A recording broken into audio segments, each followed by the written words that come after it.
What's up, guys? Welcome back to the Debbie Royale YouTube channel. This is week one of the NFL season, and this is the first edition of the TDR NFL show. On the other side of the intro, we're going to be talking through some matchups, some storylines to watch, and we're going to be coming at you every single week with this show. So stay tuned, hang out after the intro. We'll catch you on the other side.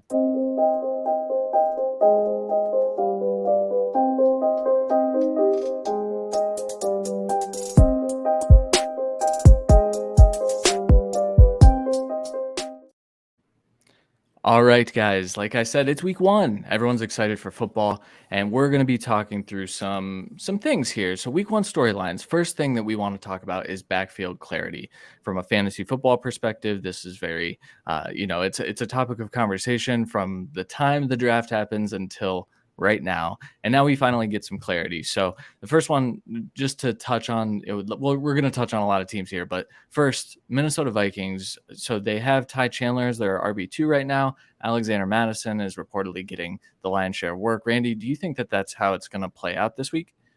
Yeah, I think we're going to get a good dose of Ty Chandler. We did see him take a lot of touches in the preseason, where Madison, it seemed like they were working him in, but I mean, he's really just keeping off the field. So Madison's going to get it. He's, according to them, earned the chance, and we'll see what he can do with it as more of a. I think he's going to have a really good week one as best as possible against a stingy defense in Tampa, but with Madison, it's more the long term, not the week one questions. Sure. That's a great segue into the next backfield that I want to I'll talk try. about. So on the other side, Tampa Bay, their backfield, to me, it looks like it's Rashad White, and then it's the other guys. Sean Tucker is reportedly the number two. Keyshawn Vaughn was the number two throughout the duration of camp, and Sean Tucker didn't really do a whole lot in the preseason to kind of garner that number two role, but he does offer some nice speed and tackle breaking ability. Randy, is this Rashad White? I don't want to spoil something for later, but do you think this is Rashad White's backfield almost entirely? At least, I mean, as much as an NFL backfield can be at this Sure. point. Yeah. So that's the biggest clarification is everyone's in backfield clarity situations. But Rashad White he did great last year working in with Lenny Fournette. I think he's earned the right to take over this field. He's going to be the main pass catching back. This is a team going against a strong offense on the other side of the ball, but a weak defense. So I think Rashad White against Vikings defense that's completely revamped and not really in a good way has a great chance to kind of capitalize, especially in a PPR. And Sean Tucker's going to rotate in more than take snaps. Sure. Yeah. I think that makes sense. So, I think Baker Mayfield's willingness to throw to the running backs makes Rashad White one of my favorite targets in all of my fantasy drafts that already happened. We have football tonight, though, so hopefully no more drafts are happening. There's no more time. But we'll bounce around. So the last one I want to really highlight is the Commanders because I say backfield clarity. They play the Cardinals this week, and so I don't know that there's going to be a ton of clarity between the Brian Robinson Antonio Gibson split. Randy, how do you see this playing out? Do you think this is going to be a heavy Robinson game after the Commanders go up, or do you think that they will work Gibson in? I think they're going to try and stick to as close to 50-50 as possible. That's just kind of the tea leaves that we've been seeing.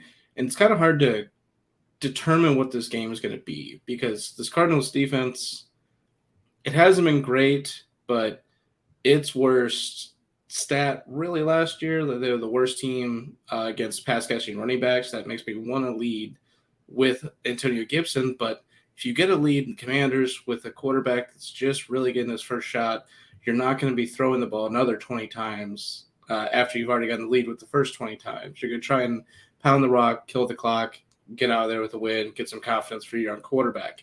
And that's Brian Robinson, who's way more the bruiser back of the two. So I do think it's going to be 50-50. I think Antonio Gibson's best chance to outpace Robinson is going to be in the first half. Sure. Yeah, I think you're right. I do think that the touchdown opportunities, we'll see how that shakes out. I think you're right. Robinson's the bruiser, but I wouldn't be shocked if Gibson was in there. Shotgun formations, Howell's good in the RPO stuff. I think we could see a little bit more mix now that Bieniemy's over there. Pick one of these teams. Which one do you want to talk about of the remaining Of the teams? next ones, Yeah. geez, the I guess the Jets would be Okay. the biggest kind of question marks going into this week with Davin Cook rarely being able to practice through this whole offseason. Brees Hall not really going to be on a pitch count to start the season. Abanikanda actually getting banged up, having a thigh contusion late in the preseason. What do you expect from this backfield week one to even want to look at it? I know it's been looking at, we've had a lot of drafts together. Looking Mhm. at those, we've been kind of avoiding the whole situation for this year. It's just messy to start the year. So I like personally, I don't want to touch it this week. But if you're going to, is it Michael Carter or is it Cook? So I actually think it's still Brees because I think Brees is going to be the pass catching back primarily. Yeah, That's kind of the role that I think he's going to get. And when we think of the Bills defense, and we'll get to this game in our game preview section, but when we think of the Bills defense, they play those two high safeties and they keep those two high safeties. I think Rodgers is going to, Brees is going to be that Aaron Jones like player this week because I do think this is going to be a defensive battle between the Bills and the Jets. And I think that the dump off is going to be kind of prevalent in this game. So I think it's tough. It is one of those backfields where, especially this week, it's really, really tough to project because I think that if Brees is on a pitch count to where he can't even get on the field for those, I think we're a little worried about what that ceiling play is. But if Brees catches 6 balls and gets in the end zone for one of them, like that's a really good week. So that's where I'd lean this week, but that's not going to be the case every week. I don't think. I think this is very much so going to be a 55-45, and I don't think that there's going to be one consistent 55 every week either. yeah. And this is kind of the same thing until we get to week 4 or 5, when we know everyone's fully healthy, fully up to condition. We're really not going to know what the split is. This is going to be an interesting week for the Jets, though. Big matchup week one. Aaron Rodgers likes to go deep. He's not really going to get the chance this week. What do Yeah. we see frustration wise, new offense, all that stuff? It's going to be interesting. Yeah. If Offensive you can't line lean on if you problematic. can't lean on your two stud running backs, what are we Yeah. doing? Yeah. Yeah, it's gonna be tough, that's for sure.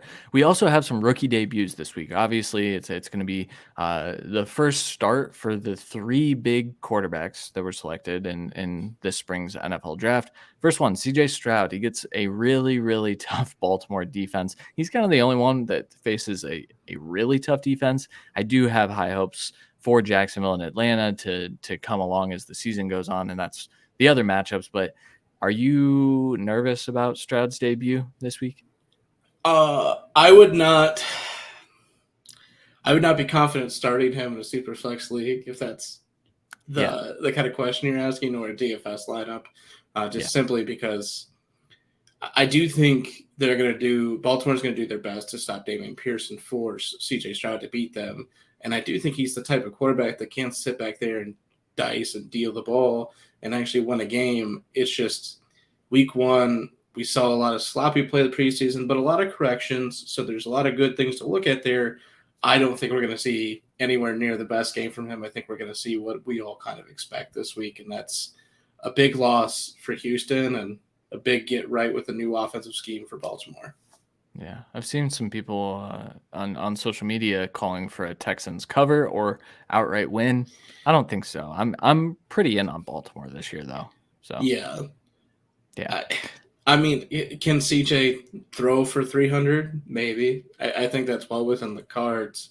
It's just yeah, he's going to I, have to even be close to the cover. yeah. I think Kyle Hamilton's gonna pick him off if I had to guess. That's Um, fair. next one. Anthony Richardson. He gets Jacksonville, so kind of a plus matchup when you look at what Jacksonville was able to do last year, or rather, what they couldn't do, and that was stop other teams. They were a very bad defense. Obviously, they're hoping for some increased production from Trayvon Walker. Devin Lloyd is in his second year. He got a lot of camp buzz. Jacksonville's defense pretty much returns the same group though, and so they're kind of banking on development. Anthony Richardson, he showed up to the facility on his day off and spent 8 hours there, just prepping for this game. Fantasy wise, is he a top 12 guy this week? I think he's fringe. Okay. I we literally just did a draft where I took Anthony Richardson and Kirk Cousins, and I automatically don't know which one to play, Yeah. simply because with this Colts running back situation, they're not going to be leaning heavily on those guys, even though that's the bread and butter. So does that mean Richardson's going to get 40 plus yards on the ground, and they're going to be looking to throw the ball a little bit more? I mean, that's incredible start for Richardson in a game that if they can beat Jacksonville week one, we're going to be looking a lot different. But then again, they beat the Chiefs early last year, so whatever that counts for. Right. But I do think Richardson has the capability to throw it in this game. I don't think I'm scared of anything on Jacksonville besides the pass rush, maybe. And with the mobile quarterback, we're fine with it. So with the running back turmoil, I think he's going to be top 15 this week. And I also think they're still going to utilize those running backs, but it's going to be a Yeah. lot of those RPO actions, and I think, or just straight read options. And I think that there will be opportunities for Richardson to pull and have like those insane Justin Fields like runs. I think we could see a couple of those this week because I don't think Jacksonville is super disciplined on that side of the ball yet either. So we'll see if they've made improvements and if they make the rookies' life hard. But another defense that's looking to make a rookie's life hard, Atlanta. That's who Bryce Young gets this weekend. Divisional matchup, obviously, a lot of divisional matchups this week. Bryce Young probably looked like the best of these three, all in all, through the preseason. He had his ups and downs though, and I think that when you look at that Atlanta defense, they also improved. They beefed up their interior. They added the whole Saints defense into their defense and also Jesse Bates on the back end.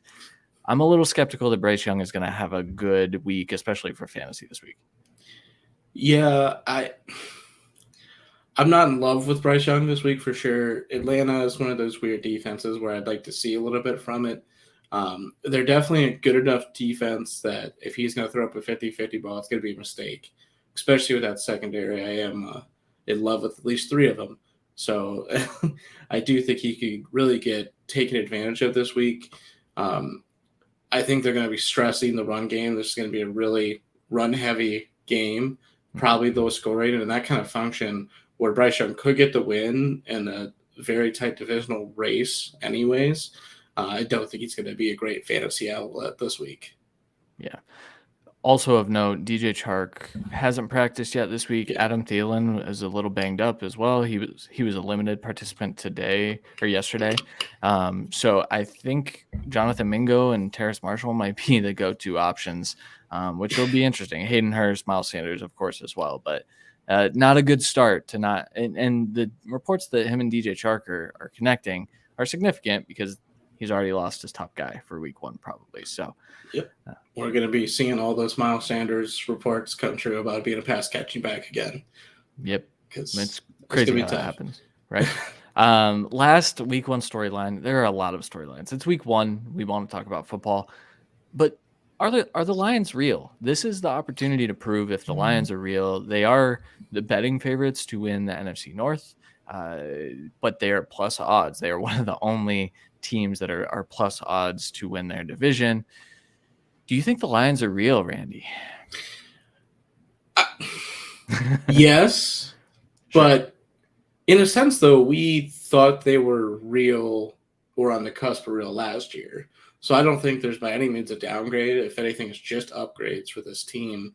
And with that being said, I mean, if you're upgrading from a fringe playoff team, which I think we all wish they would have gotten in, you're going up against the juggernaut, the powerhouse team of the Chiefs here.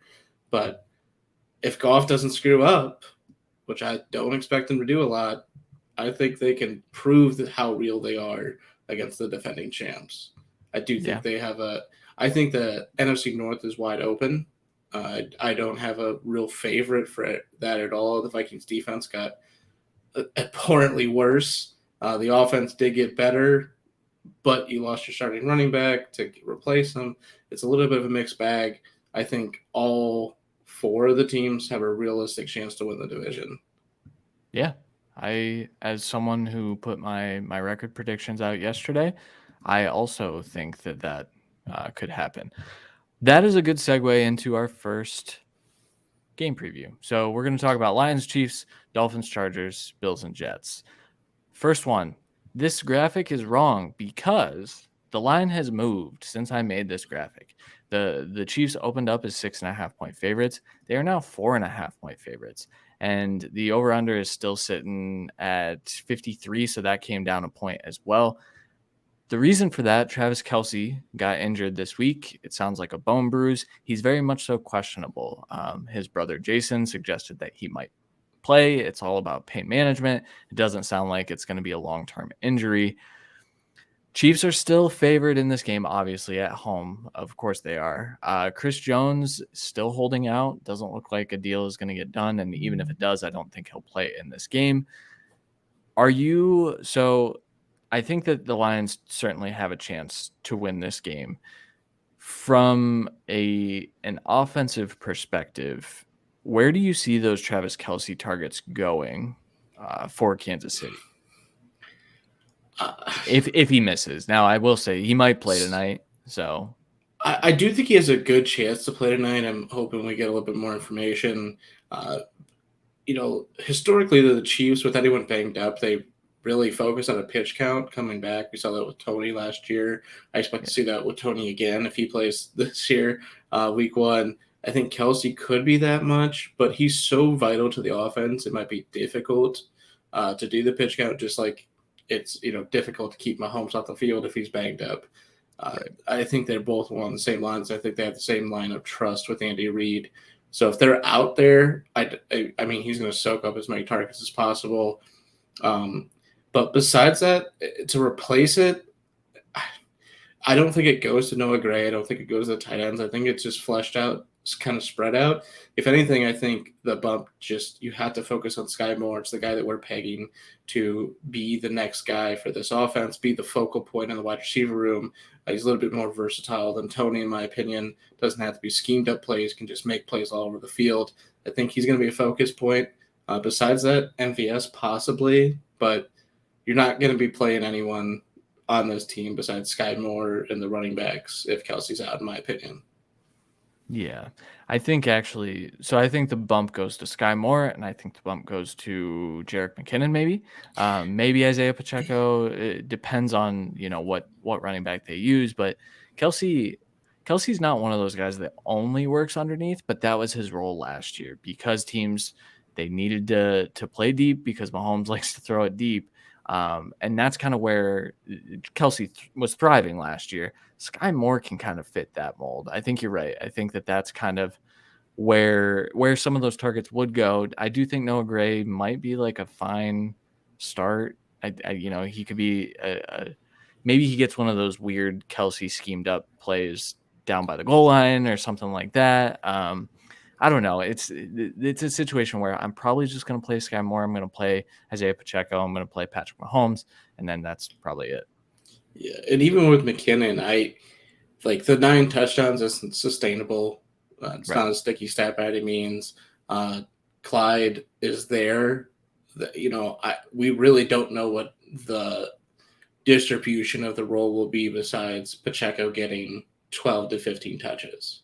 Right. And that's Yeah. nowhere near all the snaps this offense is going to do. So I just don't want to touch those guys. Um, with the line, I think Pacheco's safe, though, just because he should be in the game at all times. Yeah, for sure. Other side of things, there's been some reports that Jahmyr Gibbs could be the backup, but there's also been some reports that they're going to let Jahmyr Gibbs do everything in the offense, including be a vertical threat and also a between the tackles runner. And then Jahmyr Gibbs said he's aiming for 1,500 yards. Are you playing Jahmyr Gibbs against the Chiefs this week? Yeah, Okay. especially where you're drafting him, you're playing him. Let's be Right. honest. I Yeah. think the question fades more to what we're expecting from Montgomery. I do expect a touchdown from Montgomery this week, and I think that makes him line up eligible in your flex.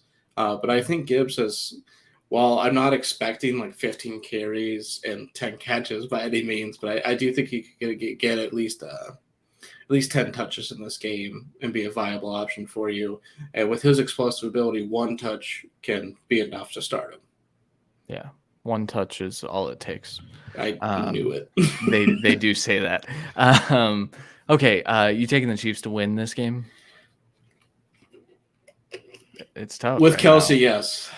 If not, Okay, I'm taking the Lions. okay, It's kind of the same thing. Like, it's kind of the reason I was on Colorado. I just believe in the coach motivating those guys for that first week.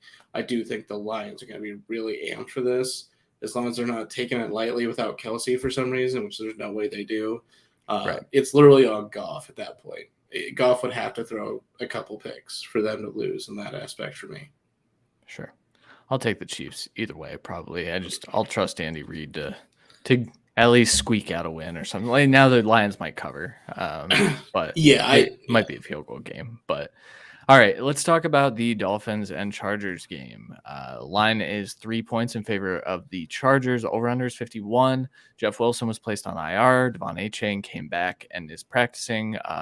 He lost his non-contact jersey on Monday, and he was a full participant on Wednesday. From a fantasy football perspective, these are projected to be two of the top 10 offenses in football. I think that we just talked about two of the other ones in the Lions and Chiefs, but Dolphins super creative. Chargers have Kellen Moore coming over. They have Justin Herbert. They have one of the alien quarterbacks in the league. You're starting everybody from a fantasy perspective. Are you toying with the idea of flexing A Chain or one of the like tertiary receivers? So Quentin Johnston, Josh Palmer. That's it. Oh, no, okay. no. Simply, week one is like my best advice for week one is to start your studs. Like, don't try and Yeah. get too cute. Yes, there's a good chance someone on your bench outshine someone that you started, but Yeah. I would rather lose that way than Yeah. play A Chain over Deontay Johnson, and Deontay Johnson does what he always does and just doesn't get in the end zone but gets you 20 points. So Right. I'm not even considering a back that has been out a lot and just got back to practice and isn't guaranteed more than maybe to suit up. Um, and with the tertiary pieces, with Quentin Johnson and Palmer, like fighting for a position, I just don't trust any of them. And I'm just not looking forward to it. I just want to start this game and move on. Yeah. It's also worth noting Vic Fangio is now the defensive coordinator in Miami. I think that could actually pose some problems for this Chargers offense, especially with how they want to attack in theory, or how we think they want to attack. It will look a little bit different this year. But okay, you taking the Chargers at home, or are you taking the Dolphins with the upset? I'm gonna take the Chargers at home. I think it's gonna be very very close, but I think they're gonna be able to compete and air out with this team. And Yeah, the Chargers are healthy going into this, which in a couple weeks on defense might not be the case. At least that's not what it's been in the last few years. But even like J.C. Jackson's not on the injury report, I think they have a good chance to keep this one close and take a very needed early win in the season with their division. Both these teams in their divisions are going to be brutal. ruthless this year. Brutal. Yep, I did my playoff predictions, and the Dolphins did not make it. The Chargers did. I don't even agree with it. I think the Dolphins are one of the better teams in the NFL. It's just it's a brutal schedule for them, and opening up with the Chargers isn't the best way to open. I don't think, especially in Nope. LA. All right, third game we're going to talk about the Monday Night Football game, the Bills versus the Jets. The Jets are 2.5 point underdogs in this game. The over/under is 46.5. Brees Hall will play. We already talked about that a little bit. He will be probably on a pitch count. It's going to be a little bit of both him, Dalvin Cook. We'll see what the rest of it looks like.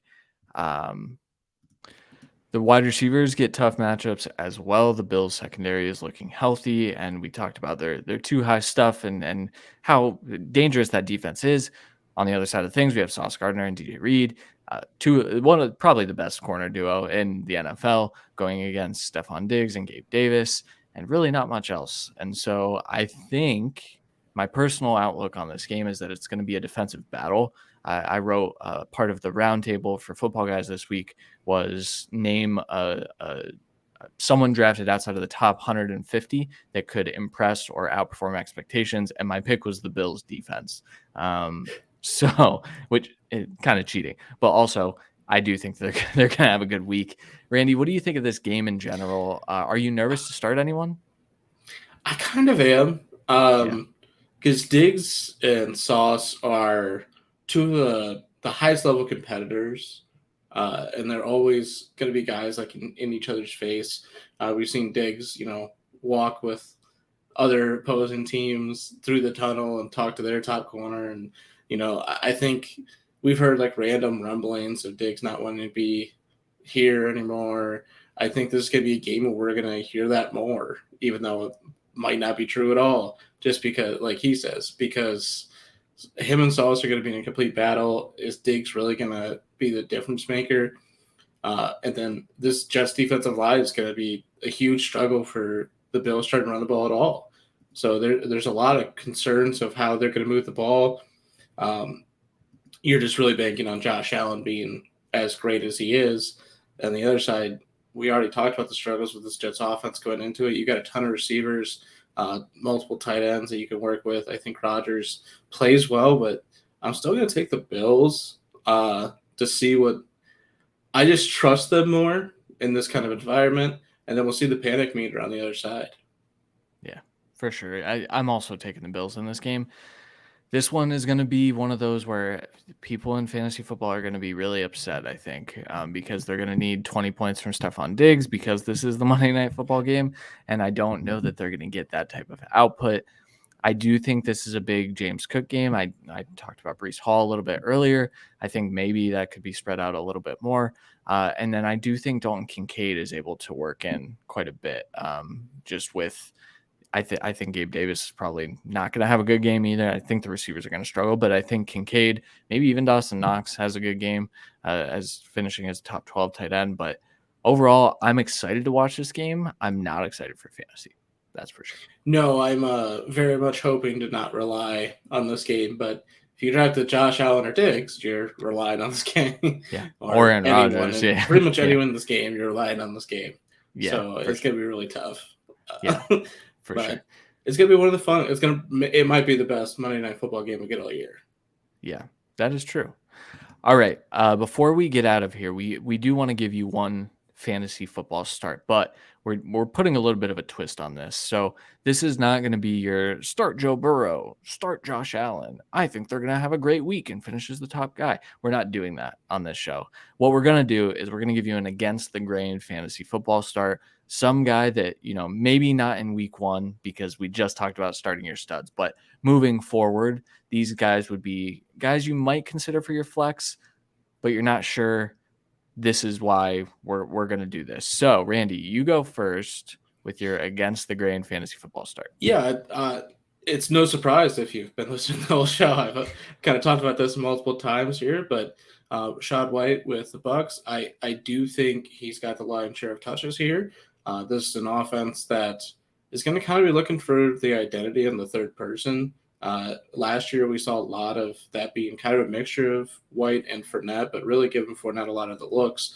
Even out of the passing game, White should be able to soak up almost all of those touches this year and really thrive in that role. He's very elusive. He can make things happen. We kind of know what's going to happen with the receivers here. Baker, the trust going to the receivers, I don't know where to feel yet. But going to the running backs, we know Baker can hit that, and we know he's going to know when to throw it there. And again, this Vikings defense, I don't know what to expect from it besides possibly just Swiss cheese. And if that's the case, I mean, I think the Vikings win, but I think the Bucks can make this closer than people think, and people might be second guessing Baker like they were when the Rams played the Raiders last year, and that we remembered. But White, I think, is going to be a consistent option all year. I think he's going to be a flex running back for a lot of people. I think he's very safely an RB2 for me this year. Most places are going to have him about 20, 21 this week. I'm very comfortable thinking he could be 15 plus. And I really would not be shocked if he was an RB1. Really just might need to fall into the end zone, which is very, very possible this week. Yeah. My take on this is that this Vikings defense is going to send pressure. They are going to blitz. They are going to make Baker's life hell. But when Baker's life is hell, you know where he looks? He looks to his running backs. We saw it a lot with the Rams last year. We've seen it throughout his career. I think Rachaad White has like top 5 potential this year. I'm not doing weekly rankings anymore, so I'm not sure where I'd exactly land on this, but I would be very high on Rachaad White as well. Yeah, I think, I mean, a lot of people drafted wide receiver heavy to start this year, and you were landing guys like Rachaad White later in the draft in the middle rounds, and I think you're very, very happy with that after week 1. Yeah, for sure. All right, my against the grain fantasy start. This is against the grain, really, in the entire community. Everyone has faded this guy, but Rashad Bateman is my against the grain fantasy start. We joked before the show. You said, well, that means that Stingley's covering Zay or Odell. I think that could be true. I also think that this Ravens passing attack is going to look to make a statement. We've seen the Lamar Jackson, conversations throughout before the contract even came out. He wants to throw the ball more. He wants an offense more tailored to his strengths. And what his strengths are is he kind of like throwing to the middle of the field, where Rashad Bateman wins quite a bit.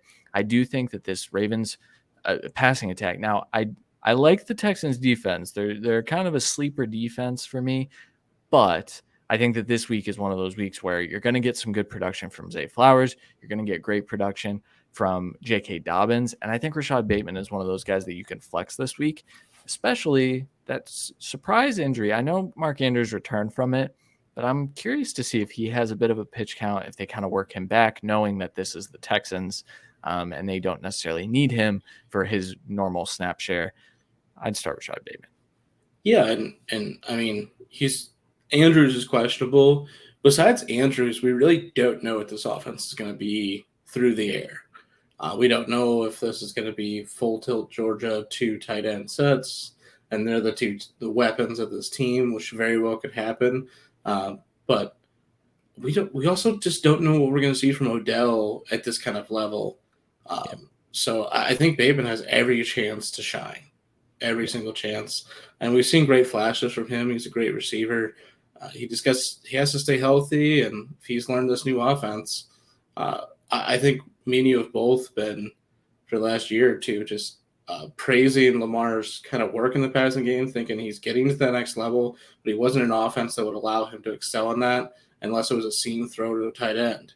So I think we finally get to see something that's a little bit different, and I hope we see an absolute fire show. Yeah, for sure. That'll do it for week 1 of the TDR NFL show. Like I said, we will be back every Thursday morning for you guys. And this will be on the WRL podcast feed. It might be on the Cut feed as well. If you didn't know, we used to do the Cut podcast. So we'll see where this ends up. But we will definitely be back every week.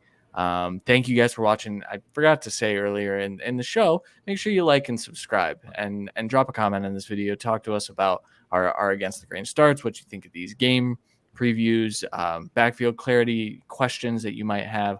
We'll hop in the comments and kind of respond to you there. And then subscribe to the podcast as well.